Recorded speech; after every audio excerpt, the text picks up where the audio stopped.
Conclusion. Abnormal vaginal discharge inawezekana kabisa mwanamke usipate, endapo we mwenyewe ukiwa makini kulinda uke wako. Kwa sababu gani? Mungu amekuwekea walinzi wa sehemu ya ukeni ambao ni Lactobacillus species ambao ni normal flora, au huwa wanazalisha kitu kimoja inaitwa lactic acid pamoja na hydrogen peroxide. Sawa? Kazi yao kubwa kwa ajili ya kulinda uke dhidi ya maambukizi ya bakteria, sawa, na maambukizi ya yeast infection. Sawa? Lakini pia husaidia kuweza kumaintain vagina pH ambayo normal vagina pH ni 3.8 mpaka 4.4. Sawa? Kwa hiyo endapo mwanamke ambaye ana uwezo wa kumaintain au Lactobacillus species anaweza kaepukana na kutokwa na uchafu ukeni ambao sio kwa kawaida, ambao ni abnormal vaginal discharge.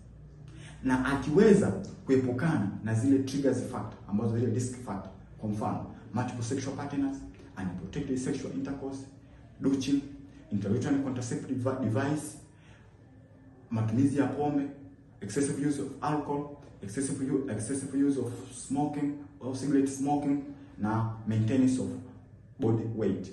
Akiweza ku-maintain vitu hivi, anaweza asikutane na changamoto ya kutokwa na uchafu ukeni ambao sio wa kawaida. Sawa? Ushauri wangu wa mwisho, uke wako ni muhimu sana kwa ajili ya kulinda afya yako wewe pamoja hata afya yako ya uzazi. Sawa? Lakini pia tofauti na afya yako ya uzazi, hata pia ikitokea umepata ujauzito, ili pia kuweza kumlinda yule mtoto ambaye atakuwepo tumboni. Sawa? Kwa nini nasema hivyo? Kuna changamoto ambayo mtoto anaweza kaipata kutokana na wewe kuwa na maambukizi ya mara kwa mara ya ukeni. Sawa? Kwa hiyo kifupi nihitimishe kwa kusema kwamba hali ya kutoka na uchafu ukeni ya mara kwa mara inaepukika. Sawa? Usiwe mwanamke wa kupata aibu kutoka na uchafu ukeni ukakupelekea kukosa kujiamini, hususan hata ukiwa kwenye tendo la ndoa. Sawa? Kwa sababu kuna wanawake ambao wakiwa kwenye tendo la ndoa, kuna uchafu, kuna hali fulani ya harufu kali huwa inatokea ambayo sisi tunaita fish smell, ambayo huwa inatokea baada ya tendo la ndoa.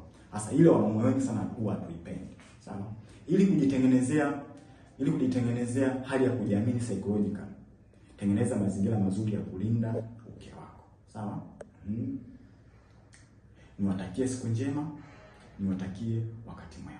Elishine S-Care already started, we go like morning star. Your S is our vision. Tukutane siku